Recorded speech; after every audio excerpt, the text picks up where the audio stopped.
सुनाओ south Indian bank limited अब देखिए 38.51 का प्राइसिंग हमें देखने को मिल रहा है। एंड यहां पर ना जो Q2 के नंबर्स आए, मैं ऑलरेडी आपसे कह रहा था ये स्टॉक आपको पोर्टफोलियो में रखना है। ये मार्केट कुछ भी कह रहा हो बट आपको पोर्टफोलियो में सजा कर रखना है। Hi this is Dev and watching traders diary.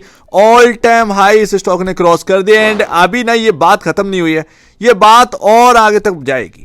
But अभी यहां पर ना ये 2 दिन की कहानी नहीं है कि बस यहां पर ना 40 का भाव मिल गया, बस ठीक है मेरे लिए, बस बहुत है बहुत है बहुत है, बस हो गया। नहीं भैया, जिसके क्वार्टरली नंबर्स अच्छे आ रहे हो एंड स्टॉक सिर्फ परफॉर्म ना कर पा रहा हो, उसको पोर्टफोलियो का हिस्सा बनाकर रखना चाहिए, ना कि हटा देना चाहिए। सेल का बटन जो है वो दबाया नहीं जाता ऐसे में, ध्यान रखिएगा ये बात। खैर यहां पर ना बहुत कुछ लोग अब यहां पर समझ चुके हैं। साउथ इंडियन बैंक भले ही छोटी बैंक है लेकिन इतना भी स्मॉल बैंक नहीं है।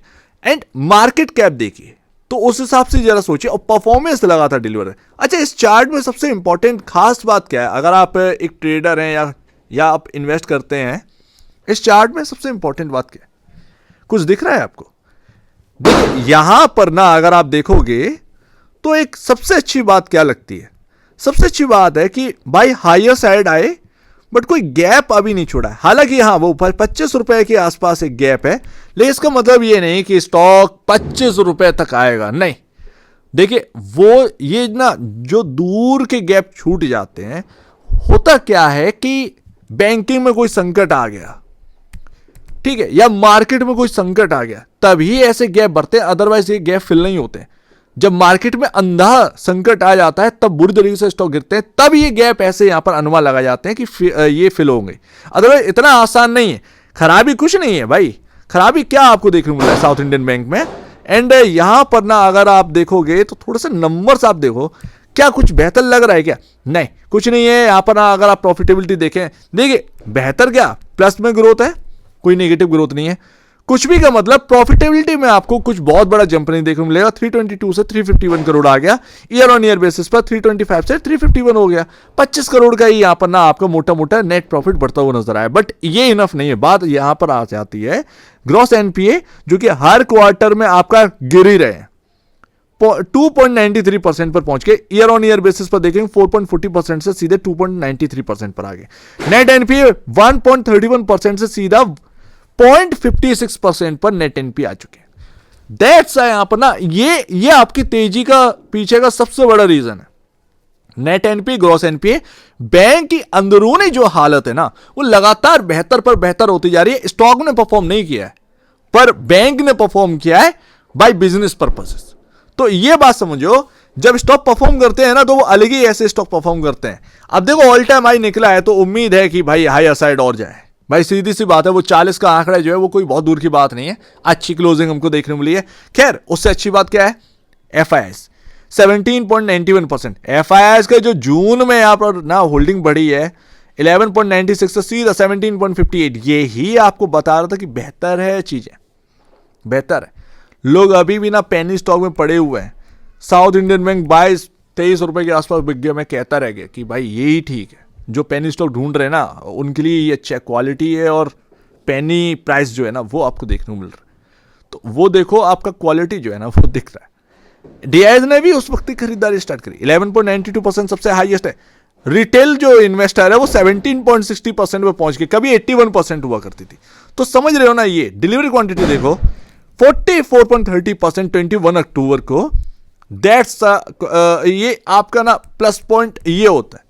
इन्वेस्टर अब यहां पर ना आ रहा है, लेकिन देखो ना कि इन्वेस्टर कब आया इसके अंदर, जो स्मार्ट इन्वेस्टर था ना, जिसको समझ में आ रही थी कि यार हर रिजल्ट इनका अच्छा आ रहा है बैंकिंग के अंदर बाकी बैंकों के कंपैरिजन, लेकिन स्टॉक परफॉर्म नहीं कर रहा है।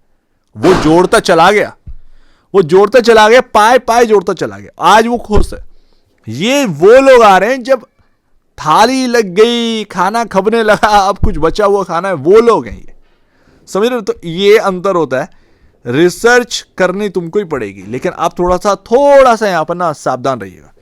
40 कोई बड़ी बात है नहीं है, पर है कि आरएसआई का जो लेवल है ना वो 79.94 पर आ चुका है। ये और हायर साइड जा सकता है, ठीक है ना। 88 का वैल्यू तक की जगह वो चाहे फिर 43 पर हो जाए या 45 पर हो जाए, डजंट मैटर, बट आपका कहीं ना कहीं हायर साइड जाकर एकदम से टूटेगा, फॉल करेगा। इंपॉर्टेंट लेवल आपके पास ही है, मैं भी आपको दिखाता हूं। बट यहां पर अगर आप देखेंगे तो 10,182 करोड़ का मार्केट कैप यहां पर ना हो चुका है। अभी अगर आप देखोगे तो 0.96 टाइम पर यहां पर ना प्राइस टू बुक वैल्यू आ चुका है एंड पी रेशियो 7.50 तक हो चुका है। बुक वैल्यू अगर आप देखेंगे ना तो ये रही 40.65, आप उससे अभी भी नीचे है। बुक वैल्यू पहुंच गई 40 से पार कर गई। चलो ये अच्छी बात है।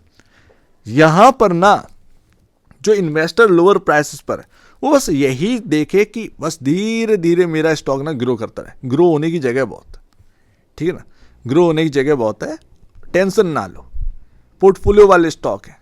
लेकिन हाँ, ऐसा नहीं है कि कोई जादू की छड़ी है, बैंकिंग स्टॉक है, चलते हैं तो अच्छा चल जाता है और गिरते हैं तो बहुत बुरी तरीके से गिरता है। तो बैंकिंग स्टॉक है, थोड़ा सा यहाँ पर ना ये भी भूलना नहीं है। बट साउथ इंडियन बैंक है, बाई वैल्यूएशन आपका जो है ना ठीक ठाक मिल रहा है। तो यहाँ पर ना ऐसा नहीं है कि कोई रिस्क पैदा हो रहा है क्या, कोई ये है क्या, ऐसा कोई यहाँ पर ना फलाना डिंका वाला रिस्क नहीं है, ठीक है ना। वो सभी कोई भी, ये मार्केट स्टॉक मार्केट है, दिक्कत आएगी ग्लोबल में, मार्केट गिरेंगे तो कोई भी स्टॉक हो बना रहे चाहे इतना भी अच्छा फंडामेंटल, वो टूटेगा, वो मार्केट के अंदर टूटेगा, क्योंकि ये स्टॉक्स हैं। बैंक का बिजनेस खराब नहीं हुआ कि बाहर से कोई प्रॉब्लम है, बैंक का बिजनेस खराब नहीं हुआ लेकिन स्टॉक टूटे बिकॉज ऑफ आप मार्केट का हिस्सा है।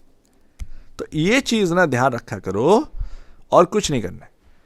अभी अगर आप देखें इंपॉर्टेंट लेवल क्या है तो 37.50 और 35, ये दो लेवल आपके जो है ना वो काफी इंपॉर्टेंट है। मुझे पता क्या लग रहा है, मुझे लग रहा है कि ये 38.84 पे जो क्लोजिंग है ना ये आपका और ऊपर जाएगा स्टॉक, ठीक है, क्योंकि आरएसआई वो भी बढ़ रहा है, 79-80 की वैल्यू पर पहुंच गया। कहीं ना कहीं ये स्टॉक के अंदर 3-4 रुपए की और चाल आनी है, उसके बाद शायद एक गिरावट आए बिकॉज ऑफ आरएसआई ठंडा होना पड़ेगा। तो वो गिरावट रुकेगी कि कहीं ना कहीं 35 और 37 रुपए 50 पैसे के आसपास। ये होगा या नहीं होगा ये सिनेरियो देखते हैं। बट अभी आपके सामने इंपॉर्टेंट लेवल क्या है, 37.50 और 35 रुपए, ये आपके सामने काफी इंपॉर्टेंट लेवल है। नीचे में अगर आप जाएंगे तो 32 रुपए, कैसे 32 रुपए इस जगह पर 32, मैं ऑलरेडी पिछली बार बोलकर गया था, ठीक है, वहीं से ये स्टॉक चला भी है। तो मैं ये नहीं कर रहा हूं, मैं तारीफ नहीं कर रहा हूं, मैं बता रहा हूं कि हाँ भाई हम लोग ये बात कर रहे थे, बस और कुछ नहीं। तो ये ध्यान रखिए। और ये देखो ये आपका ना शो भी हो रहा है, 32 रुपए पर ही आपकी जो गिरावट है ना वो रुक रही थी। तो अच्छा मौका था। खैर Q2 ना अनप्रिडिक्टेबल था, मैं और आप क्या जानते हैं, लेकिन हाँ बैंक की जो परफॉर्मेंस थी वो बता रहा था Q2 अच्छा ही आना है, अब तक का रिकॉर्ड रहा है। अच्छा मूविंग एवरेज कहां पर आ गए आपके, तो वो थोड़ा सा बात कर लेते हैं। ये आपका, अरे ये तो पूरा ही यहां पर चला गया है, माफ करेगा, यहां पर ना आपका ये जो ग्रीन लाइन, ये बैगनी लाइन, ये एक जगह पे जो देखने को मिल रही है ना वो 30 रुपए, वैसे तो ये 29.70 के, बट 30 रुपए हम राउंड फिगर में लेके चलते हैं। तो ये आपकी इंपॉर्टेंट जगह है, ये वो मूविंग एवरेज के हिसाब से, वो मूविंग एवरेज अभी आपके दूर है, ठीक है ना। लेकिन अभी 32 रुपए एंड ऊपर में जो मैं आपको बताया चार्ट पर जो शो हो रहा है वही मैं आपको दिखा रहा हूं, मैं अपने आप से नहीं, जो शो हो रहा है वो मैं आपको बता रहा हूं।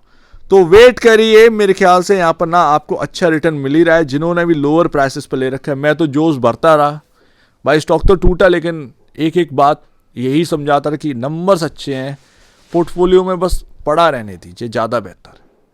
तो वो आज ना चलो कम से कम वो अपना जो है वो जो एफर्ट्स लगे हैं वो काम आए, वेल डन। एंड यहाँ से उम्मीद है कि अच्छे ही करे।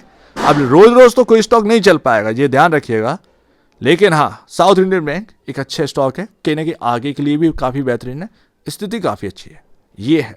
और बैंकिंग में कंडीशन अंदर की कंडीशन बेटर होना सबसे इंपॉर्टेंट बात होती है। सो उम्मीद है काफी कुछ आपको समझ में आया होगा। एक बार निवेश से पहले आप बेचने से पहले अपने ब्रोकर एडवाइस से जरूर सलाह लीजिएगा। खुद की स्टडी हो रही हो, उससे बेहतर कुछ भी नहीं, खुद की स्टडी मस्ट है। तो आप दीजिए, बड़ी देखिएगा, बहुत बहुत धन्यवाद दोस्तों।